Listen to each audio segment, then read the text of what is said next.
Phase देखेंगे। Second phase में क्या होता है, सेकंड फेज में वी ओनली सी द अब हम कोडिंग की और देखेंगे। Phase one was the theoretical knowledge of the how the data modeling is implemented, how the data is created, how the schema is created. All the things are the inside of there. And then in second we use the some implementation for part. So some online environment होते हैं जिसमें already सारी चीज़ें क्या होती है, setup होती है। फॉर एग्जांपल कोड सैंड होता है, कोड सैंड बॉक्स होता है।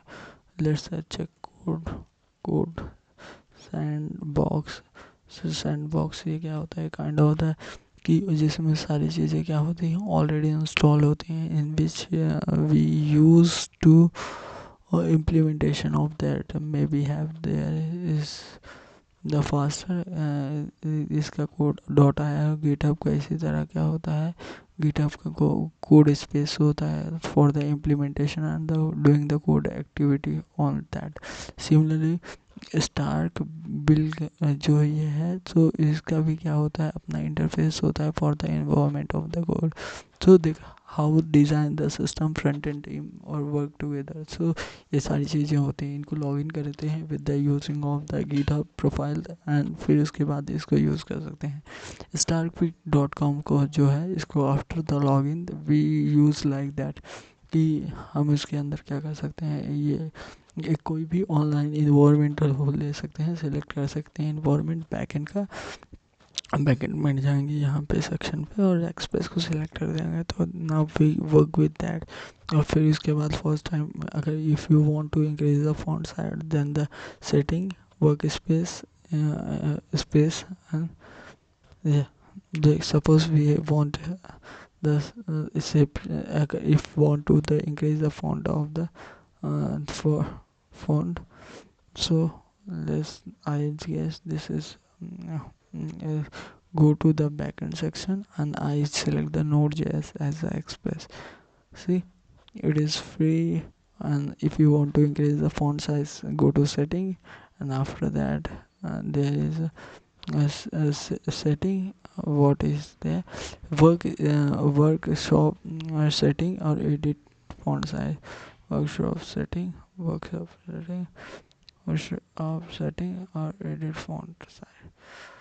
Well, let's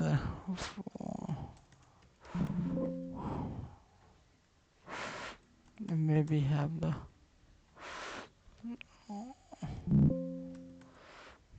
in which line I have forget that.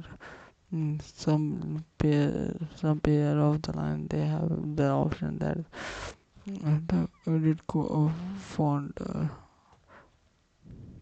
Yeah, it is fine here. Edit font size.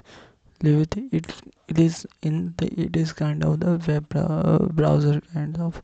So, do you want to implement increase it? It's 13, and I want to remove the comment of that. Its size is increases. Firstly, I close it. Is minimize it, and easily I can slide down the things, and even I terminal, and if that do you want to 50, so yeah, it is possible. So let's leave it. And do you wanna remove? I know, but on the this is over. Okay, let's enter into the coding section or the remove its code space part of from there. Up now the idea whatever we learn theoretically, how does the data schema designed practically I implemented यहाँ here we created the to do एक model create करेंगे file, उसके अंदर to do file create करेंगे, उसके अंदर 3 जावा script की file create करेंगे। ठीक, so let's try to each individual one. For the first one is of what we have to creating the file, not inside of the any file. We close all the file and let's create the one file which is model. Models, ये kind of the file create करेंगे। इसके हम model के अंदर क्या करेंगे, we created another file for the क्या करेंगे, टू डू लिस्ट के टू डूज के नाम से एक फाइल क्रिएट करेंगे। Inside file they have we created the three sub kind of the file. For example users dot to do और user dot models use करेंगे, मॉडल्स डॉट जेएस ये create किया। एक इसी तरह वी क्रिएटेड द थ्री देखेगा तो हम क्या करेंगे, तीन जेएस की फाइल क्रिएट करेंगे, ठीक। और सबका ये क्या होगा, टू डूज डॉट मॉडल्स। और ये क्या होता है, एक देख डेटा कैसे डालूंगा, इट वर्क कंट्रोल होता है। मोंगोस वर्क मॉडल यूज़ करते हैं, तो ये डालूंगा तो इट्स डेटा कैसे डालूंगा, it's work of the controller. Data कैसे डालूंगा निकालूंगा वो वर्क कंट्रोलर का वर्क है।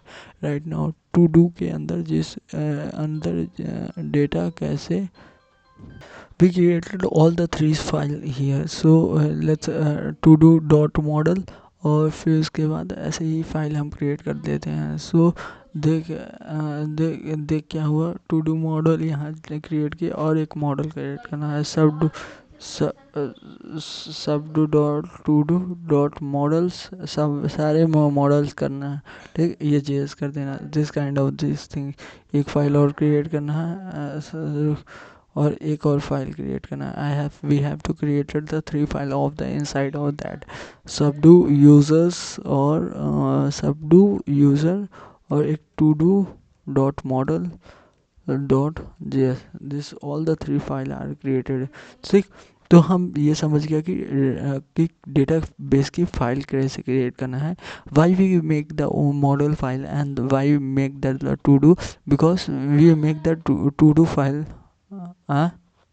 because we created the for example we created here model, and same thing we created the hospital management. For example, suppose the hospital management is this kind of the things, hospital model. So in that case we all the javascript file whatever the inside that is for like to do sub schema, so I keep the all file inside of the to do. That's why we have to create the multiple e-commerce models. The so all the kind of the model are the storage inside of that. That's why, and we use the models, that meant it notify that this all the things are the inside of the models. So तो data कैसे डालूंगा, ये this all the things are the controller. और right now हम क्या करेंगे, right now हम क्या करेंगे, टू डू के अंदर जिस डेटा को डालेंगे तो डेटा क्या है और कैसे ये इम्प्लीमेंट करेंगे। तो देख, तीन चीज़ें होती हैं, तीन लाइन कॉमन होती है हर डेटाबेस में। For example if I open the user dot data, ये I if I open it, let's open way, I think it's open, ठीक। तो इसके अंदर तीन चीज़ें कॉमन रहे, तीन चीज़ें डालेंगे। फर्स्ट थिंग इंपोर्ट करेंगे mongoose को, mongoose फ्रॉम कहाँ से, mongoose से इंपोर्ट कर लिए। This first line is indicating that the we importing the mongoose, and second line the const is variable, yeah, say that objects schema const schema equal to new mongoose goose dot schema, ठीक। it have the two section, this is first section, and may have the for the time stamp के लिए we use the another object kind of the thing, but right now we tell the we see that the time stamp, this is all creating the schema of the and third is the export const users equal to mongoose dot model। तो ये चीज़ हो गई, तो models होगा, sorry model होगा, और ये user नाम से बन जाएगा। और फिर इसके बाद में यूज़र स्कीमा इसकी ये बन जाएगा।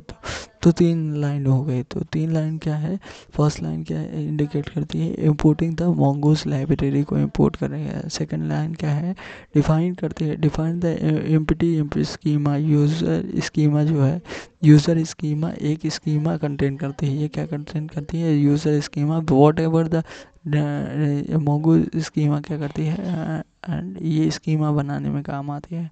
And creator the explore as a model, export कर रहे हैं मॉडल को, एक्सपोर्ट कर रहे हैं मॉडल को यूज़र को based on the schema interact with जो भी स्कीमा है इसके अंदर, जो उसको इस ये यूज़र स्कीमा की ये जो वैल्यू है वो सारी चीज़ें यूज़र के अंदर आ जाएगी और उसको एक्सपोर्ट कर रहे हैं किसमें, डेटाबेस में या उस सारी जगह यूज़ करेंगे। तो यही इसीलिए कर रहे हैं। तो पहला लाइन इंपोर्ट फिर दिस स्कीमा, और फिर देख यहाँ लिखा भी हुआ है कि ये स्कीमा बनाने के लिए यूज़ आएगा।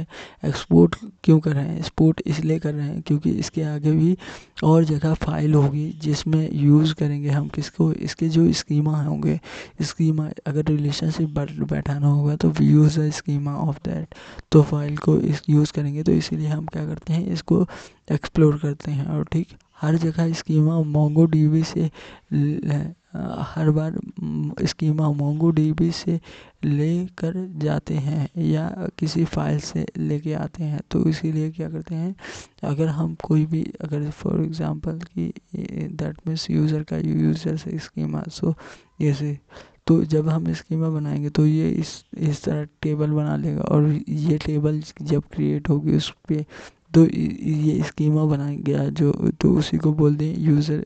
ये किसके थ्रू हुआ है, यूज़र का एक स्कीमा है, ठीक। और ये और यहाँ पे जो भी यूज़र है, सम आस्क इंटरव्यू क्वेश्चन, जो यहाँ यूज़र है और यूज़र स्कीमा है। तो ये जो जिस नाम से यहाँ पे स्टोर करेंगे, यूज़र या टू डू या XYZ नाम से करेंगे, तो दे में कुछ भी नाम हो, तो यदि डेटाबेस के अंदर ये यूज़ होगा तो ये यूज़र्स हो जाएगा, यूज़र्स हो जाएगा, यस आ जाएगा, और यस आ जाएगा, ये प्लूरल हो जाएगा। और all are in the singular हो, मतलब और से स्मॉल लेटर के अंदर होंगे। तो अब देखेंगे अब फिर डिजाइनिंग ऑफ द डेटाबेस कैसे करते हैं, लेकिन दिस थिंग इज दैट कि कैसे चीज़ें होती हैं फॉर दैट, कैसे डेटाबेस में चीज़ करते हैं। तो अब हम क्या देखेंगे, फिर इसके बाद स्कीमा डिज़ाइन करना देखेंगे। The second part is begin with the schema design, and we doesn't remember the anything and all the thing at any instant. You if you are stuck, go to the documentation, read it.